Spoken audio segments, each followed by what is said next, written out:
Tale as old as time, true as it could be. I'm Erin. I'm Tom. And this is Baby's First Watch List, the podcast finally covering another appropriate movie for a child. When was the last one we did? I don't know. I really couldn't tell you. Roadhouse. Yeah, exactly. I mean, Pain don't hurt. Harry Potter. Oh, yeah, true. Today we are a High School Musical too. Okay. Today we're discussing the 1991 Disney animated classic Beauty and the Beast. This movie was the 30th Disney animated feature, the third in the Disney Renaissance period. And I want to during our discussion go through all that because that cracks me up how they have different eras. Yeah. And like the Gilded Age. Sort of. They've the lost years. Yeah. Yeah. Is that well, no, we'll get to it. And it was the first animated movie to be nominated for Best Picture. We talked about this last week. It was followed by Up and Toy Story 3. It is based on an 18th century fairy tale, and it also uses ideas from the 1946 French film of the same name. That was kind of what Disney was doing back then. Little Mermaid, same thing. Hunchback. Right? Yeah, exactly. Both the directors, Gary Trousdale and Kirk Wise, were first-timers who later co-directed Hunchback of Notre Dame. Hey, there you go. And Atlantis, the Lost Empire. Is that a Disney movie? It is. Yeah, it's kind of weird. It's kind of like Treasure... Oh, wait, no. Atlantis... No, I'm thinking Treasure Planet. Anyway. I think I saw Atlantis in theaters. Kirk Wise also directed the English version of Spirited Away. Really? Which we watched. Yeah. Linda Wolverton wrote the screenplay. She also co-wrote The Lion King. And she wrote scripts for Maleficent. Shout out Gina. And and the 2010 Alice in Wonderland. Shout out me for bringing that giant Gatorade. So she also was the one who adapted Beauty and the Beast into a Broadway musical. The first Disney movie to do so, to be adapted into a musical. Now there's tons of them. Lion King, Aladdin, what else? Mary Poppins, I think, became one. There's tons of them. Non-video listeners, our baby is currently just tossing every single stuffed animal he has off of his high chair. Yes. And she was nominated for a Tony for doing that. Don't do that to Corduroy. Wolverton also has the distinction of being the first female screenwriter with a sole writing credit on a film that grossed over $1 billion. Do you know what film it was? Avatar? No. James Cameron wrote that. I don't know. Alice in Wonderland. Oh, really? Yeah. Yeah. I contributed to that $1 billion, unfortunately. You did. I was not a fan of that movie. I did not. So it says story by, and then it lists 10 people, so I'm not bothering. Okay. And the music was by big Disney guy Alan Menken. Yes. He is an EGOT winner. He's also a REGOT winner. Do you know what that means? Did it twice? No, he also was nominated for a Razzie. Oh, that's great. That's great. He has 8 Oscars or something. There's another guy that was that did this soundtrack too. The lyricist Howard Ashman. Yeah, he died. He died of AIDS 6 months before the movie's release. Yeah. So it is dedicated to his memory. He also did Little Mermaid. He and Menken both did. And you can really tell because I just feel like they follow a certain kind of I don't know, the same pattern when it comes to songs where it's you have Be Our Guest, and that's very similar to Under the Sea. Okay. And that it's the fun mascot singing. And it's the first third of the movie. Yeah, so I think that's cool. Little Mermaid was what, 89? Yes. Okay. Yep. Starring Paige O'Hara, Robbie Benson, Richard White, who I don't know these 3 people, Jerry Orbach, shout out my Law and Order people and Dirty Dancing people. Yes.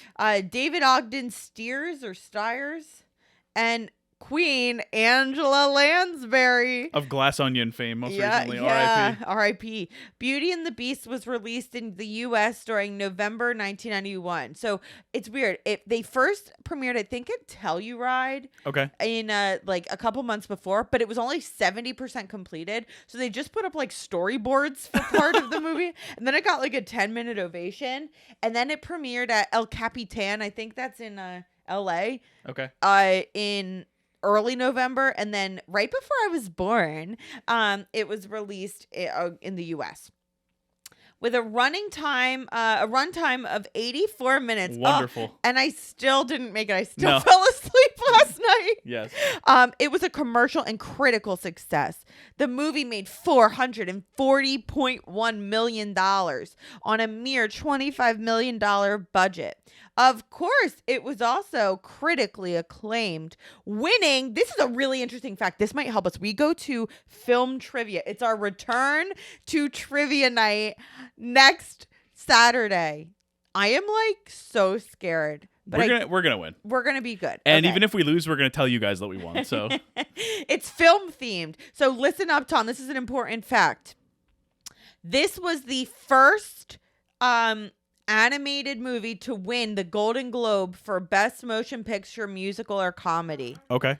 Okay. It was followed by 2 other movies to be nominated for or to win that category. Do you know which other 2 animated movies won that category? Are the others necessarily musicals or comedies? They are both musicals. They're both musicals. Okay. Are they Disney? Yes, they're both Disney Moana? or Disney Pixar. No, you're way too far. Way too far up. Yeah. So it's between 91 and 2015. yeah. I'll give you one of the years. Okay. 94. 94 was Lion King. Yes. And then the other one is a sequel. Sequel. Yeah, it's weird. It's like random. I don't know. Was there Hercules 2? Toy Story 2. Really? That was Isn't that random? You would consider Toy Story 2 a musical? Yeah, it's got that sad song where it's like, because she loved me or whatever, where Jesse gets like left by the side of the road. But Jesse doesn't sing that song. Who does? Sarah McLachlan? I feel like she would sing that song. I wouldn't count that as a sequel. I mean, what that's, about the part where they go, you got a friend in me? That's not a musical. That just has music in it. So I guess it's a comedy. I guess. All right. Whatever. It won. And. All right, he wants out of here already. And. It's going to be a long... No, we're good. And Beauty and the Beast was also... like I said, the first animated movie to be nominated at the Academy Awards for Best Picture. It won 2 Oscars, Best Original Song and Best Original Score. But something else that's super interesting, 3 songs were nominated for Best Original Score. Do you want to guess which one won, Tom? Which one won? Or for Best Original Song, sorry, for Best Original. 3 were nominated. So Beauty and the Beast, Be Our Guest, and Belle were nominated? Yeah. Did you know that or did No, you I look it didn't. up? Wow. And Be Our Guest won? No. Belle- Beauty and the Beauty Beast won, yeah. Not Beauty and the Beat by Justin Bieber. Which was robbed. In 1994, just a couple years later, a theater adaptation was released on Broadway. Again, written by the same screenplay The writer. Squad. And it continued until 2007. I also Did you ever see it? Did I see it? I saw the best version, which was my high school put it on, and I pulled Good Lord. curtains. Good Lord. I pulled the curtains for it. I was on the stage crew. Celine Dion and Peebo Bryson released a version of the you know, my boy Peebo Bryson. You don't know Peebo? I have no idea. Well, Celine and Peebo. It's not funny. It's a really a person. I know. I can't stop. Now I'm like scared that I did a typo. I just made up some random name Peebo. Peebo stands are going to come after us. All right, Celine and Peebo released. I just heard a knock at the door downstairs. What you did? No. Oh. The Peebo people. I'm so scared of the Peebo stands. They released a version of the title song, Beauty and the Beast, and it was like huge. It was a top 2 hit on the Billboard charts. It also won a Grammy. I feel like people use it for their weddings. Yeah. So maybe at least one person we know. Peebo's of. legit. He's got like 20 albums. Well, there you go. Yeah. Okay, so let's not make fun of him. And He was a Grammy winner. Wait, he was engaged several times to Juanita Leonard, who was the former wife of boxing great Sugar Ray Leonard. Okay, yeah. Yeah, and he was They never got married? No. Yikes. In 2017, a live-action remake was released. I saw it with my mom and sister in theaters. Shouldn't have. It stars Emma Watson and Dan Stevens. The original Beauty and the Beast, 1991, is considered, well, Disney one, is considered one of the best animated movies of all time. Do you agree with that? Yeah, I love this movie. It is. I like. Yeah, I mean, I like the way that it's colored. Really, I love the way it's colored. pops. The screenplay is tight, man. You feel so much into that 84 minutes. Let's do a summary. Okay, can I trade him with you? Yeah, sure. So we begin, and there is an enchantress disguised as a beggar woman, and she visits a castle and offers an enchanted rose to a cruel and selfish prince in exchange for shelter from a storm. But it's a test. When he refuses, she reveals her identity and transforms the prince into a beast and his servants into household objects, which... That's just mean. I've got didn't do nothing. I've got something about that later. She warns the prince that the spell will only be broken if he learns to love another and be loved in return before the last petal falls, or he will remain a beast forever. I love these highly specific premises. Do you know what's also crazy is it's before his 21st birthday. Yeah. Like, how are you supposed to find your one true love besides us before then? Yeah, right, exactly. But also, like, this is supposedly a few years before the movie starts. Yeah, he just like lives alone in a castle at age 18. Yeah, but when she sees the rose, it's still very full. Yeah. And then it all disappears in the 3 days that she's That's true. Wow. Yeah, seriously. Several years later, in a nearby village, Belle, played by Paige O'Hara, the book-loving daughter of an eccentric inventor named Maurice, dreams of adventure. For some reason, Maurice, the name, cracked me up there. I think it was like the perfect name for that character. She frequently tries avoiding Gaston, played by Richard White, a narcissistic hunter who only wants to marry her because of her beauty.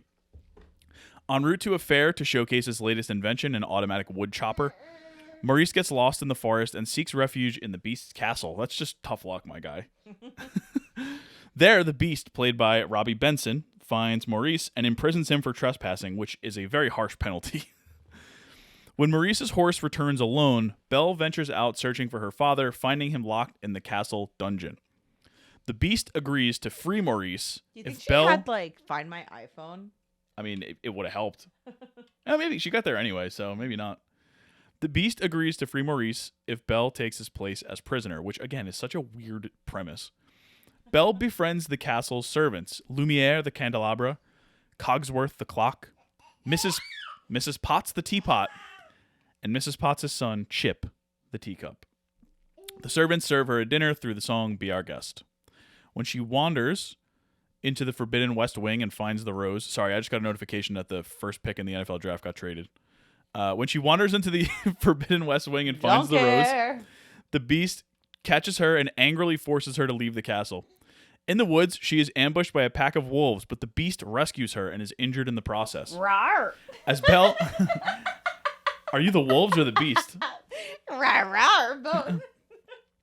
As Belle nurses the Beast's injuries, a rapport develops between them, and as time passes, they begin to fall in love. There may be something there that wasn't there before.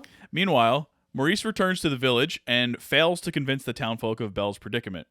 Hearing Maurice's statements about the Beast, Gaston hatches a plan. He bribes the warden of the town's insane asylum to have Maurice locked up. Gaston decides to use this to force Belle into marrying him in exchange for Maurice's release. Before they can act, however, Maurice leaves for the castle to attempt to rescue alone because it worked so well the first time when he got thrown in jail. After sharing a romantic dance with the Beast, Belle uses the Beast's magic mirror to check on her father and sees him collapsing in the woods. He was struggling. He was like lost forever. He was struggling. The Beast releases her to go save Maurice, giving her the mirror as a memento. After Belle takes her father to the village, a band of villagers led by Gaston arrives to detain Maurice. Belle uses the mirror to show the Beast to the townsfolk, proving her father's sanity. He was telling the truth. Realizing that Belle loves the beast, a jealous Gaston locks Belle and her father in the cellar and rallies the villagers to help him slay the beast. Chip, who arrived at their house as a stowaway, activates Maurice's wood chopping machine, freeing Maurice and Belle from the cellar. That's a good little Chekhov's gun thing in the beginning of the movie. When the villagers arrive at the castle, the beast's servants fend them off. Imagine like you're armed with like these guns and torches, and you get hit in the head with like a sentient wardrobe, like you get knocked out by a teacup. That's what happens here. Also, I would be horrified if I walked into this creepy mansion and all of a sudden First of all, I would not trespass. But I'm just saying, if I was walking into this castle and all of a sudden I got attacked by a candelabra, yeah, it'd be pretty intense. That would freak me out. Meanwhile, Gaston attacks the beast, who is too depressed from Belle's departure to fight back, but regains his spirit upon seeing her return. He defeats Gaston, but spares his life before reuniting with Belle. Oh my god, he's so emo. However, Gaston fatally stabs the beast with a knife before losing footing and literally falling to his death. He's dead. He's dead, people. Yeah. He falls off of this like precipice and all the way down into like a water, like a river or something, but you don't see him. He doesn't even make a splash. He might still be falling. The beast dies in Belle's arms before the last petal falls off of the rose. Belle tearfully professes her love to the beast, and the spell is undone, reviving the beast and restoring his human form along with his servants and castle. Finally, the prince and Belle host a ball for the kingdom where they dance happily. Woo! I missed that part. I fell asleep. The end. The end. It's not like you have never seen it before. I've seen it 5,000 times. Okay. Yeah, this movie is so good, you guys. I liked it.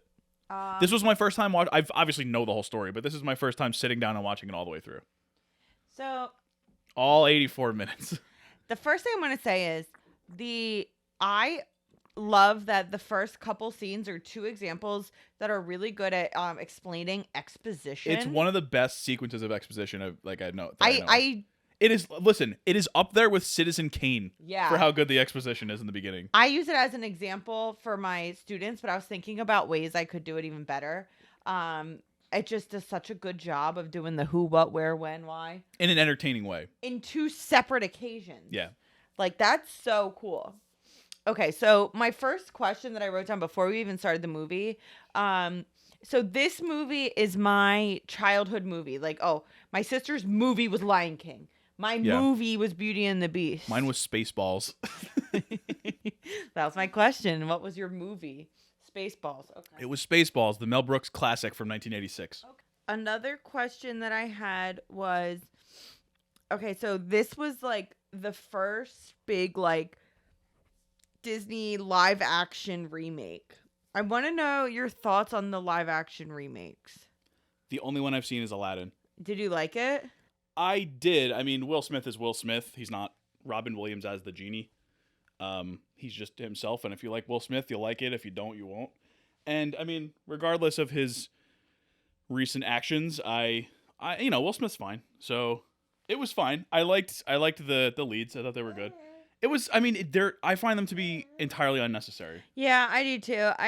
My thing is they just make them very like cold, exactly, like dark and like I said, I haven't even seen the Beauty and the Beast adaptation, but I can tell you exactly what the vibe is. Yeah. You know? Well, it's just like the coloring is dark. Yeah. Do you know what I mean? Yeah. Like it doesn't pop like the animated movies did. Exactly. So I don't know. And I agree. They don't add anything. There's literally never been a single one of those remakes where I'm like, wow, that really made a difference. Yeah. Did you watch the Lion King one? No. I didn't either. I'm not really interested. That's the one where people were like, oh, that actually was. Like, some people really liked it. Yeah. Maybe I'll watch it eventually. I said that the animation is actually more beautiful than I remembered. I don't know if it was redone, like remastered. The one that was on Disney Plus. Yeah. I think it probably is. But maybe I just like was concerned about the plot and the songs when I first watched it, because now I'm like, wow, it's actually really pretty. Yeah, no, I'm sure that there's a remaster or something for it. That's the copy on Disney Plus. But that doesn't take away from it. It looks great. Yeah. I mentioned it earlier. I pulled curtains for my high school's production of Beauty and the Beast. And I really loved that. There's a song in the Broadway show that was cut from the movie, and they made it for the movie, but then it was like an 8-minute sequence in the movie that they cut. It's called Human Again, and it's like all the objects talking about wanting to be human again and what they would do. Yeah, I mean, I could tell that they cut something because that's not part of the. No. Like, it just sort of, you have to remember that from the first scene. They don't mention it really again. So that, I think it adds a lot more characterization that they didn't have for those particular characters in the movie. But it's actually a really good song. So if you have never heard it, you should listen to it. And then I was like, oh, they also do a villager angry mob song. But then they do that in the movie too. So I'm just dumb. Okay, so like besides Maurice and Lumiere and Cogsworth, all the other guys in this movie are mad toxic. Number 1, you have Gaston. Gaston asked Belle to marry him, and she said no because she doesn't know him and she doesn't like him. And then literally he becomes obsessed with her. He's like that ex-boyfriend that just can't give it up. Except he's not even an ex. He's not even an ex. And that like still follows you on stuff, and then you block him on everything, so then he finds you through like your like PlayStation and stuff. Yeah, everybody knows that men are chasing their women through PlayStation. Or they'll like Venmo you saying like, please answer me $1. So this ties in with one of my questions, which is, do you subscribe to the revisionist history of Gaston is actually the good guy? No, he's not. I wrote down 2 things in this movie after I wrote that question down. One of them was his quote, "It's not right for a woman to be reading. She might have ideas, start thinking." That's so good. He also was plotting to coerce Belle into marrying him by literally throwing her with no grounds, throwing her father into an insane asylum. Yeah, exactly. So Gaston, he's toxic. He's trash. I actually think he's the whole thing He's a great villain. I like that this movie flips the traditional narratives on its head. Everything. So like in your typical story, you would have the damsel in distress, you would have the strapping hero, and you would have the evil, beastly villain. Right. So I like that it's sort of twisted in the other way, where it's like, okay, the beast is like he's more complex than you think. Yeah. Belle is like smart, like she knows what she's doing, she's capable, she's independent, and Gaston is so like smug. He's a lunkhead. He's brutal. Like, yeah. Okay, but here's the problem. Beast also sucks. He does. Beast, number 1, anger issues. For different reasons, but yes. Beast will stay locked up in their castle with all their inanimate object friends before they go to therapy. Yes, exactly. Literally. Beast is the kind of guy that like punches holes in walls. He's got a Mountain Dew issue. He definitely does. So Beast, not a fan. And then finally you got LeFou. LeFou is Gaston's little crony. All right. And he reminds me of those Elon Musk fanboys on Twitter. Yes, that like he'll tweet something, he'll be like, oh, great point, sir. Yes. Excellent point. And then it'll be like check mark, and you check, and yeah, they paid for it. Like LeFou, you'll never be a billionaire. Like LeFou, you had to pay for Twitter. You paid $8 a month. Yeah, so those are the men. I'm like, okay, we don't have any better choices. I don't necessarily agree with like the whole like, oh, it's Stockholm syndrome. No, she has a choice. Yeah. At least at first. And then when she runs away and she saves him, like he's like, you can go if you want. Right. And that's not necessarily like, I don't think that that's Stockholm syndrome. I think that Stockholm syndrome would have been if he literally forcibly kidnapped her. Right. But he really didn't. No. So I was like, okay, that's cool. Like that's but different than like, you know, when you're like, oh, a teen, and then they're like, well, you know, it actually is this. It's really not. Well, that's why I mentioned the Gaston thing too, because I feel like that's a thing among like the newer generation. Yeah, sorry, no. It's not a Vanessa Hudgens and Ashley Tisdale thing where Sharpay's actually the right. No. I said that I like that old animated movies didn't have huge names all the time. Like I thought it was cool that I thought it was notable that these people weren't huge big stars. I like that. I mean, we just we saw the commercial for the Super Mario Brothers movie, and it's like that whole cast is stacked. Yeah, it's got like every big star. It's got like Chris Pratt, Anya Taylor-Joy, Jack Black, Charlie Day. Like there's a million other people playing smaller roles too. And it's like I think that's fun. I think that's cool. But like, Chris Pratt as Mario is not cool. But other than that, I mean, it's a me. I think that there's something to be said for both choices. Totally. Okay. I'm looking it up right now, but I'm gonna do that last. The Disney eras. So the tagline to this movie is the most beautiful love story ever told. Okay. Do you agree with that? No. Okay, what do you think it is? Not this one, because like you said, both of the main. I mean, the Beast he's a dud. Beast is a dud. I'm sorry. Yeah. Like, he just is. Yeah. What do you think is? I don't know. That's a good question. Yeah. I Titanic. Yeah, actually probably Titanic. King That's of the a good World. one. James Cameron. It's iconic. Billy Zane is Billy involved. Zane's involved. Billy Zane is the Gaston. Yeah, it's probably Titanic. I mean, I can think of a lot of movies where like that. I don't know. Like I thought the love story in this is just like, oh, they like each other now. Okay. Yeah. When Harry Met Sally is better. What about In the Mood for Love? Yeah, that's a good one. And that's not one that's not even like they don't end up together. Yeah. Spoilers. What about Up? The first 10 minutes of Up. Yeah. Honestly, yeah. If that was just a short film. Yeah. Yeah, absolutely. So I disagree with that tagline, and I think the tagline's dumb. It is dumb. You couldn't come up with anything clever. You couldn't come up with like Love's a beast. Yeah. Every rose has its thorn. Just play the Poison song. That's so funny. Oh my god. Yeah. A rose by any other name or something like that. You can't do Yeah. a rose pun. Yeah, you can't do a rose pun or something like French. Yeah. You can't be like c'est la vie. Is that all you got? Yeah, I don't know French. I know. So I said they fit so much into 84 minutes. Like I was like, wow. When it came to like that entire complex plot, the relationships, the whole thing, all in less than an hour and a half. Yeah, and there was foreshadowing, and there was like things Yeah. that they set the scene for. They came back later, like the wood machine thing. Oh, the whole thing, yeah. Every like little thing in the script kind of matters. It's so good. The only thing that's a plot device are the wolves. Right. But still, that's cool. I like wolves. they were scary They were looking scary. wolves. Yeah. Yeah. They were like jaundiced wolves. Yeah, They were probably so hungry. I feel bad for those wolves. Yeah, they should have gotten Maurice. Where were they around Maurice? He lucked out. He that lucked guy out, that guy man. failed upward this entire movie. Okay. Which household object would I be turned into? The couch. That one was easy. Come on. All right, that's pretty good. Yeah, it would be the couch. That's pretty good. I like that. Oh, he just finished his food.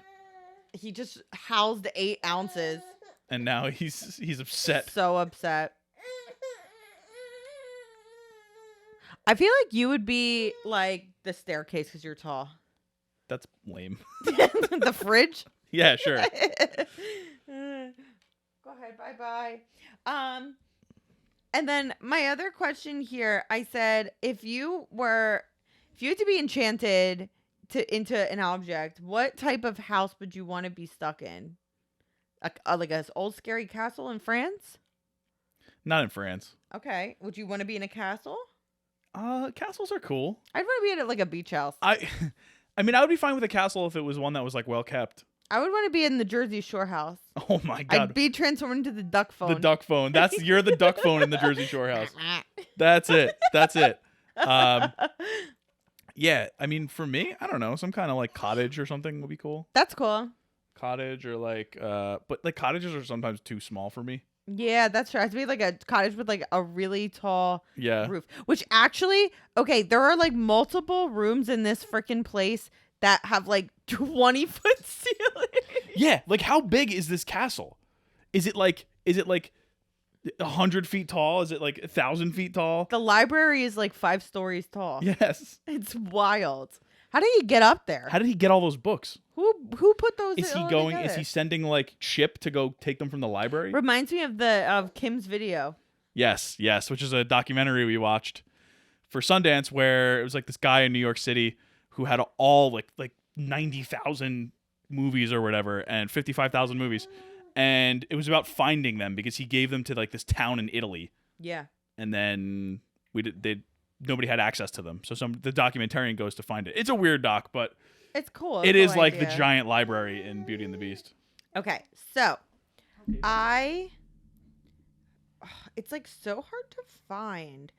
There's different eras that the Disney movies are categorized April. in, okay?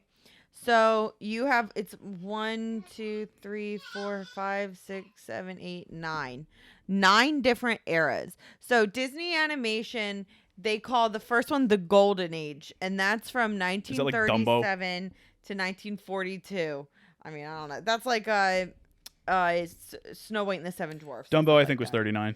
Okay, there you go. Then you Or get into no, it was 41. Okay. Just watch him. Then you This get baby is into- totally uncontrollable at this point in his development. So they have like all these different eras of Disney filmmaking. So the first one is the Golden Age. So that's going to be 1937 to 1942. And that's Snow White and the Seven Dwarfs, Pinocchio, Fantasia, Dumbo, and Bambi. So these are the ones that they're like, oh, they're wholesome and upbeat, but they're like also like mad dark. Like people die. Dumbo is a bizarre movie, and I don't like it. Then Sorry, they've Dumbo got heads. Sorry, dumb heads. the package era or the wartime era. That's 1943 to 1949. So that's like not really popular ones. The Three Caballeros, Melody Time, Ichabod and Mr. Toad. So they're like, okay, we're all at war, so we can't really do that much. And then they did a bunch of like propaganda and stuff. This is the B team. Yeah, exactly. 1950 to 1959 is the Silver Age. So that's a lot that you would recognize. Cinderella, Alice in Wonderland, Peter Pan, Lady and the Tramp, Sleeping Beauty, 101 Dalmatians, Sword in the Stone, and The Jungle Book. Dalmatians doesn't feel that old. No, it doesn't, right? And that's also known as the Restoration Age. So that's when they kind of are back to making big budget full-time films. They are ornate backgrounds, soft colors, stuff like that. They all look like paintings. It's actually really gorgeous. And then he died. So the last film that he actually personally worked on was The Jungle Book. And then that led into the Bronze Age. That's the Aristocats, Robin Hood, Winnie the Pooh, Rescuers, Fox and the Hound, Black Cauldron, Great Mouse Detective, and Oliver and Company. So this was kind of like trial and error. They were kind of trying to find, it's also the modern era. They're trying to find their way and stuff like that. Right. And then that led into where we're at for Beauty and the Beast, which is the Disney Renaissance. This was 89 to 99. It started with The Little Mermaid, Rescuers Down Under, Beauty and the Beast, and then listen to this, man. Aladdin, Lion King, Pocahontas, Hunchback of Notre Dame, Hercules, Mulan, Tarzan. Wowee. Would you include Tarzan in that? Yeah. Like quality wise? Two worlds, one family. Okay. Phil Collins was in his bag. He was. He still is. He always will be. So this is considered the pinnacle of Disney films to many people. It was a huge box office success, musical storytelling that Disney was known for. And it set the stage for many millennials' actual personalities. Oh my God, it's so true. And then they also had Pixar beginning to make things with Toy Story, Bugs Life, Toy Story 2, all during this period. Of course, they were rivals at the time, and now they're together. And Disney was like, yeah, we're buying this out before it beats us. Exactly. A quick little extra thing. You've got the post-Renaissance era with Dinosaur, Emperor's New Groove, Atlantis, The Lost Empire, Lilo and Stitch, Treasure Planet, Brother Bear, Home on the Range, Chicken Little, Meet the Robinsons, and Bolt. Hit after hit, baby. Oh, yikes. That's where it gets a little sketch. Bolt is supposed to be good, but nobody saw it. Yeah. Miley Cyrus plays Bolt. No, Miley Cyrus is the girl. John Travolta plays Bolt. Oh, good lord. That's even weirder. Yeah. And then you have the revival era from 2010 on. These we're like, okay, we saw these. Princess and the Frog, Tangled, Winnie the Pooh, Wreck-It Ralph, Frozen, and Big Hero 6. I think Tangled is really underrated. And Big Hero 6 isn't underrated because everybody who likes it loves it. But yeah, I think in the general public, a lot of people haven't seen it. Exactly. Because Baymax, I think we might have talked about this before. Oh, yeah. When we went to Disney, Baymax was the one like would you call it mascot? I mean, I don't know, character that was like there was like 85,000 kids waiting to see Baymax. So, and then now they call it like the streaming era, what we get into now. Yeah. But like the Pixar stuff, like Onward and Yeah, exactly. I guess they're not. That's not. Onward was Pixar, not Disney. Yeah. So, but whatever. So yeah, so the Disney Renaissance, when you like look at it, you're like, oh yeah, all those movies slapped. yeah. So that's where we're at. That's the only thing I have. I'm done. So, okay, I have a couple questions, but not too many. We already talked about the one, which was the Gaston is actually good revision, which is a that's a no. no on that one. What book would you be reading that you would be so engrossed in that you wouldn't hear an entire town singing about you like Belle does? I feel like Gone Girl. Yeah? Gone Girl? Something that's like, that like had a big twist and I was Thrillery. like, oh my God. Page turner. Yeah. Yeah, Right, exactly. Right. But not like, it wouldn't be like freaking like Lord of the Rings. You wouldn't be... No. you wouldn't be walking down the street reading Two Towers. Absolutely not. And I'd be like, anybody want to talk to me? So I can stop reading this? Yeah. When is this due back to the library? Oh, I gotta read this whole thing. Exactly. Yeah. If you're talking like newer books, Taylor Jenkins Reid has some really good ones that are very, very page turnery. Seven Husbands of Evelyn Hugo, Malibu Rising. Those are both really, really good. So probably those two. How about you? War and Peace. Yeah. No, I don't know. I feel like I feel like I've sort of lost my love for books. Oh wow. Like, not that I still read, but like there hasn't been one that's like crushed me in a while. Yeah, I don't know. I feel like maybe I'm actually looking at some of the books on our shelf right now. Maybe the Last Dark Tower. That's good. I thought was really, really good. One of the Frederick Backman books. Yeah. Whether it's Beartown or A Man Called Ove, which is not the way to say it, but Uva. Or one of those. Yeah, those are so good. Yeah, I mean, back when like I was in Storm of Swords, Game of Thrones era, there's a few that I think Harry Potter. Yeah, Harry Potter my second time around, not my first time when Order of the Phoenix killed my love of reading for like 5 years. But yeah, no, those are probably mine. I'm trying to see if there's Maybe any like others. a Garfield comic. Yeah, not Dilbert. No, not Dilbert. Okay. We're gonna do a Marry Kiss Kill because you just gotta. I've got two. Okay. The one I told you last night: Marry Kiss Kill, Mrs. Potts, Cogsworth, Lumiere. This is so obvious. It's obvious. It's marry Mrs. Potts, yes, kiss Lumiere, yes, and kill Cogsworth. Without a doubt. I don't think that there's another option. Yeah, no. Now my other one is Gaston, LeFou, and Beast.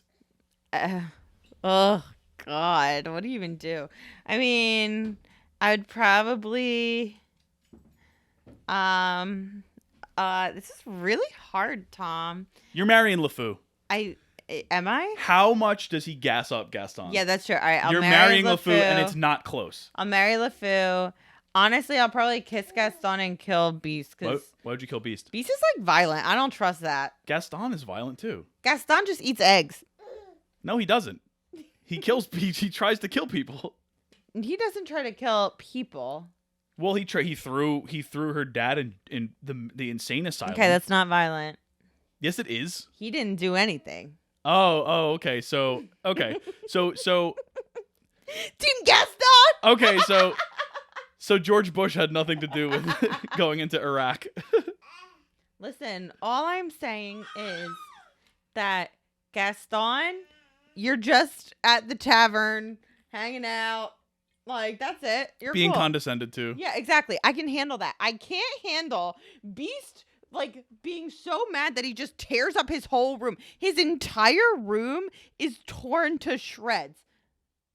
You saw that, didn't you? His entire room is absolutely, all the fabrics are torn up. I'd be like, no. Well, listen, when his KD is 1 to 7 and people are spawn camping constantly, I get why he would be super upset. I don't know what any of those words meant right there. What did you just say?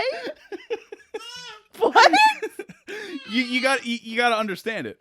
We have a son. We have a son now. You got to know what the KD is. What's Kevin Durant? We'll talk about it off camera. Is it appropriate? I mean, yeah. Is it video games? Yeah, it is. Oh, okay. Nobody cares. Is that funny? Oh, God. Is that funny? First of all, okay, if LeFou played a video game... Manon just texted us, Aaron is a noob. Gaston would play like a fun video game.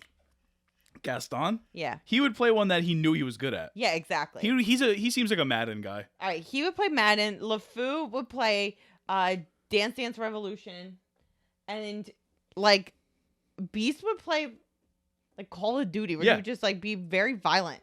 Yeah. I'm no, bye Beast. Yeah, that was sort of the thing with the Mountain Dew before. Yeah, bye Beast. I only like Mr. Beast. Mr. Beast. I bought Mr. Beast Fortnite skins. Do you think Beast would buy Mr. Beast skins? No. Beast would only wear like all black and be sad and moody. And then he would do like a very sad like what's that dance that they do? The Fortnite dance? Yeah. He would do one he but would be floss? sad. Yeah, he'd floss. Sad flossing. I'm thinking of the meme with the girl who's flossing. like crying and dancing. Yeah, that's exactly what Beast is. Like every day. Like no. Why? What's your marry kiss kill for them? I told you, it's marry LeFou, kill Gaston, kiss Beast. Oh my god, Tom. Yeah, why not? All right, so we're both marrying LeFou though. That's a no-brainer, people.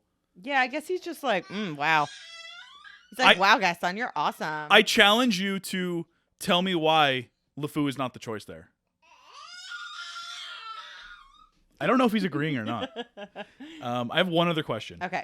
Do you have a favorite like Castle movie or TV show? Not Castle, the show. Okay, I was trying to think. So, it's the first one does not take place in a castle, but the second one does. Princess Diaries. Okay. So they have a whole so this is in Genovia, which doesn't actually exist, by the way. Okay. And Genovia is a country. Okay. And they have a song, Genovia. Like Oh Canada. The land I called my own. Genovia, Genovia, forever may your banner wave. Okay, that's the song? Yes, it's from the Princess Diaries. And So it's Oh Canada. yeah, it's literally Oh Canada. But I somehow still know that.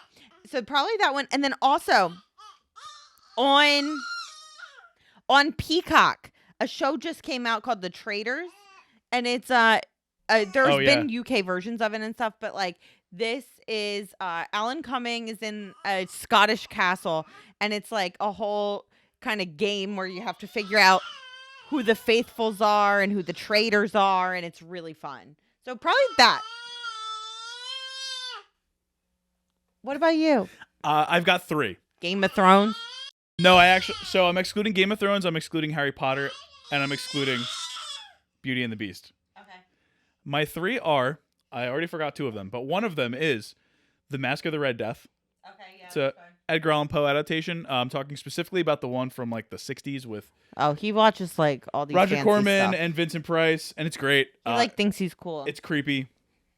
Number 2, Gargoyles, the TV show from WB. Okay. So just to counter your point about me thinking I'm cool, love Gargoyles. And number one Is his number one. My favorite Castle movie or TV show is... in his brain. What is it? I need a brain blast right now. It's just like dead. It's just like dead silence. We're like, fuck. It is. I don't remember. Oh, boo. The Green Knight. Oh, that was weird. That's not it. I don't remember what it was. I'll jump back in if I remember what it was. Monty Python's cool. Holy Grail. Yes, it is. That's a good one. A Knight's Tale. Oh yeah, Knight's Tale's good. Have you seen that? No. It's actually really cool movie. Yeah, I don't.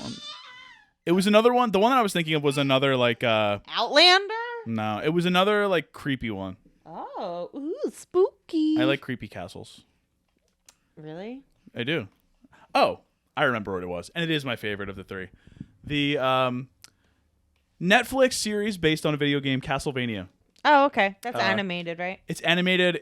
They took basically the old Gothic Dracula lore and turned it into every single one of the games is very vibrant, atmosphere, castle, colors, everything. It's soundtracks, like the whole atmosphere of all of it and the ambiance. Yeah, the ambiance. Shout out my Beauty and the Beast French people. Oui, oui. But it is excellent. It's a 3-season animated show on Netflix. If you have not seen it, it is a adult animation. It is excellent. It's the best. Love Cool. Castlevania. It's a good one. So that's it for me. Let's see. I got some discussion. I wanted to talk a little bit about Kingdom Hearts. Okay, video games. Ooh. So Kingdom Hearts, if you don't know, it was a co-production video game by Square Enix, who did like the Final Fantasy games, Yeah. and Disney. And it's a rare thing where Disney let their characters into some other creative process. Yeah. So like it's all intents and purposes, it's a Final Fantasy game with Disney characters. Yeah. Which is cool. The after the first one, the storylines are completely incomprehensible. But in the first one, you go to a new place for the game called Hollow Bastion, and that's where Beast Castle is. Ah. And you get to use Beast as one of your characters. That's cool. Yeah. And like the Kingdom Hearts villain and Maleficent are like the tag team you got to beat at the end of the game. And Beast is the final character, and that was one of my favorite parts of the game, was the part where you get to use him. He's the big boss? No, he's on your team. Why can't the boss be on your team? Because he's not the big boss. He's a nice boss. Yeah. So yeah, I just wanted to mention Kingdom Hearts because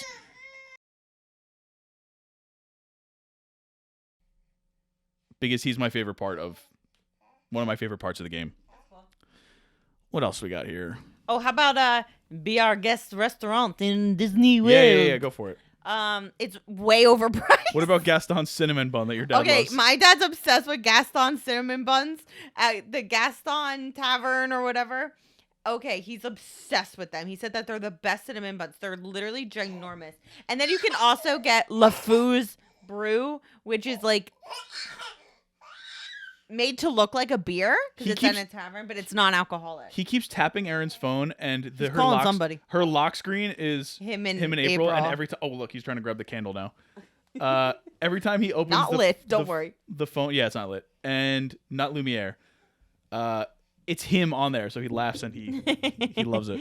And then, yeah, so Be Our Guest restaurant is very expensive. It used to be that, like, you could go during breakfast or lunch. Lunch was actually half a decent deal. And then dinner was, like, a prefix menu. And it's, like, $1 billion. And it's like, why? Literally, why? Nothing in Disney should be that expensive because it's not that good. Nothing in Disney it's not that good. Nothing. So. No food in Disney is that good. Right. One thing I had to say is, how convenient are these names? A guy named Cogsworth getting turned into a clock. A guy named Lumiere getting turned into a candelabra. Chip. Mrs. Potts. Real convenient that all of these actual people were vaguely named after decorative items that would be in a castle. That's funny. It's real convenient if you ask me. That's like if my name was Mrs. Sofa. Right, exactly. Or I was Mr. Staircase. I was Sophie. Yeah. Exactly. Oh my god, if my character's name was Sophie and I became a sofa. Yeah, or like Couchella or something. Couchella. And my name was like Fredge. Oh my god. Sophie and Fredge. I said, my guy Beast is really pressed about this trespassing thing. What's his deal? I don't know. Like, why does he bother kidnapping Maurice? Like, just let him go. He just needs control over something in his life. But scare him, send him back to town, and then they're like... Be like, don't go. Oh my god, there's so scary there. And this movie never happens. Well, then that's why it happened. No, I know. Like, I also wrote, he needs her to stay here forever. Okay. I have to say, I've always liked Beast's design. Okay. I think he's really cool. I'll skip to part of my trivia right now. I actually have like what he was based on, so based on a dog? No. So Glenn Keane, who was the supervising animator, he created his own hybrid beast he combined the mane of a lion, okay, the beard and head structure of a buffalo, the tusks and nose bridge of a wild boar, the heavily muscled brow of a gorilla, the legs and tail of a wolf, and the big and bulky body of a bear. So he's kind of like, it's almost like a sphinx of different types of like mammals, which is kind of cool. Cool. He also has blue eyes, which is the one physical feature that sort of tethers him to being a human, which I found interesting. Yeah. I just wanted to. I wrote during the movie that I liked his design a lot. It's very memorable, and it kind of sticks in your head. Let's see. Get you a hype man like LeFou is for Gaston. I said parts of this movie give me 8 Crazy Nights vibes. Yeah, like Whitey. Maurice looks like Whitey. They're singing in a snowy cabin early in the movie. There's lots of technical fouls. There's lots of technical fouls in this movie. Especially Beast thinks that there's a lot of technical fouls going on. Beast is like that. He's like so annoying. Yeah. It's like, you need to take your shoes off when you come in. Like, okay. Sorry. Like, don't throw me in the dungeons. I said, I could deal with the idea that these inanimate objects are sentient because of some curse or whatever. But what freaks me out is Cogsworth's pendulum, because you can see through him. It's glass. His eyes also kept changing color. It's visual confirmation that there's no innards, which freaks me out. That's funny. So there's a part where Beast is like moping in his room, and he's like, "She'll never see me as anything but a monster," which is what I wrote. That's me waiting for you to come home after I've had a night to myself and spent $45 on sushi. That happens like once a year, yeah. Yeah. I'm like, there's like a giant bag of sushi on the day of like all these destroyed like boxes. Don't worry, I'll always come home. But you'll never see me as anything but a monster. I said, Be Our Guest is great, but it gave rise to a lot of problematic dances by like waitstaff on cruises and stuff, which I don't like. And I said, also, they apparently did this at our wedding. Yeah, apparently. We did not ask for that. I'm being clear. We did not ask for that. We did not give consent. They just did it. I need the waiters and waitresses to dance. Yes, exactly. Yeah. Apparently somebody fell. Amy always tells me that somebody fell. No. No, please. Yeah. No. Yeah. Not good. Not good. I apologize. Okay. How come the cops have Paddington outfits, you said? Literally, I'm like half asleep because I fell asleep before then. I'm like, the cops, they're Paddington. Yeah. I said also, why did these people seriously January 6th this castle? They really did. It's wild. Yeah. I also wrote, bro, Gaston literally dies. He does. One thing I did want to say was props to the animators, because I always have a problem in movies and TV. When I was waving to the baby, you guys, I thought he was like, I always have a problem in like movies and TV when people transform or whatever and their clothes still fit. Yeah. Like in like Shrek. Yeah. When Fiona transforms and like her wedding dress just still fits the ogre form. Yeah. In this one, all of the clothes are like dropping off of the prince. Yeah. Which is kind of cool. I like that they smart. I like that they kept the consistency there.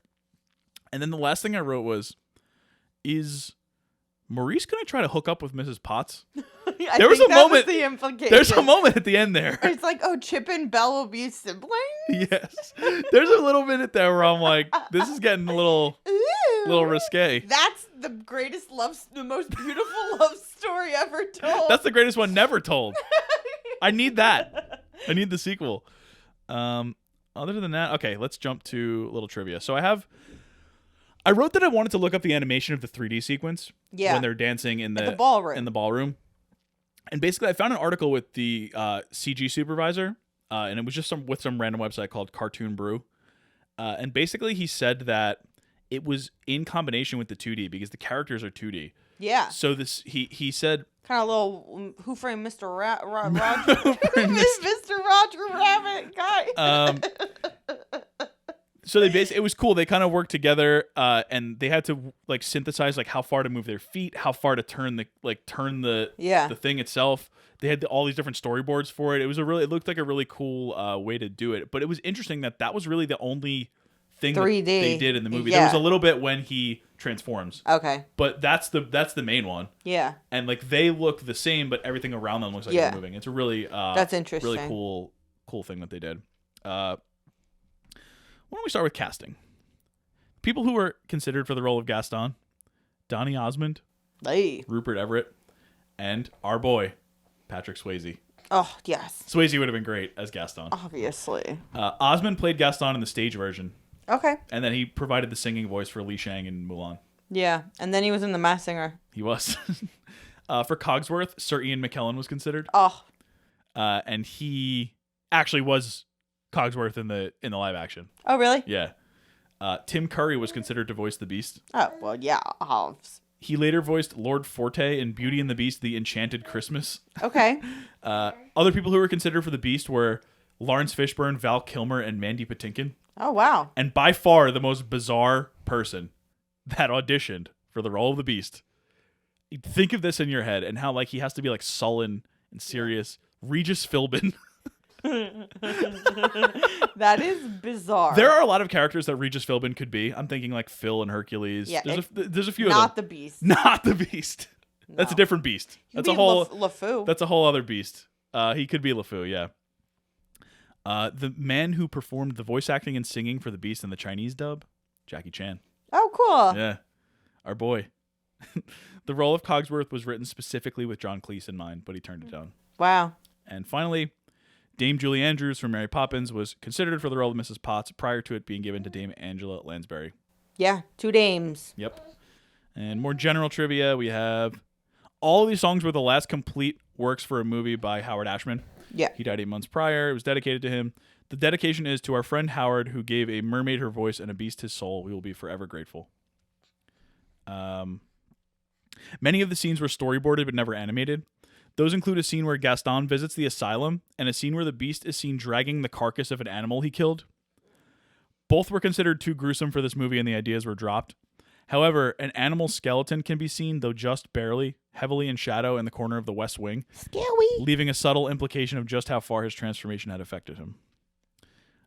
In the original tale, the prince was not turned into a beast for being selfish and unloving, but because he refused to marry his evil fairy godmother.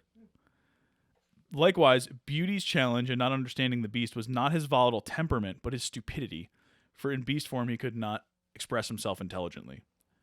I think that the way that they did it here is a little bit more respectful and a little bit more definitely complex. The name of Gaston's sidekick LeFou is pronounced just like the French words meaning the idiot, the fool, or the insane. Just a couple more, 3 more. An original draft for Gaston's demise was supposed to be that the wolves would kill him after surviving his fall from the castle, but that was later used in The Lion King. When Gaston is falling at the end, there is a close-up of his eyes, and for 2 frames, a tiny skull flashes in each of his eyes, and they were altered in the VHS release to remove the skulls because they were a little weird. But Walt Disney Pictures claimed that the skulls determined that he did die, confirmed that he did die. And finally, Paige O'Hara sobbed real tears when recording Belle's Morning of Beast. Her performance was so intense that directors Gary Trousdale and Kirk Wise asked her if she was okay, upon which O'Hara immediately dropped out of character and said, "Acting." That's all my trivia. I think that's all I've got. Oh, I got the little Ebert review. Roger Ebert gave it 4 stars out of 4. He said, Beauty and the Beast slipped all around my roadblocks and penetrated directly into my strongest childhood memories, in which animation looked more real than live-action features. Watching the movie, I found myself caught up in a direct and joyous way. I wasn't reviewing an animated film. I was being told a story. I was hearing terrific music, and I was having fun. Beauty and the Beast, like 1989's The Little Mermaid, reflects a new energy and creativity from the Disney animation people.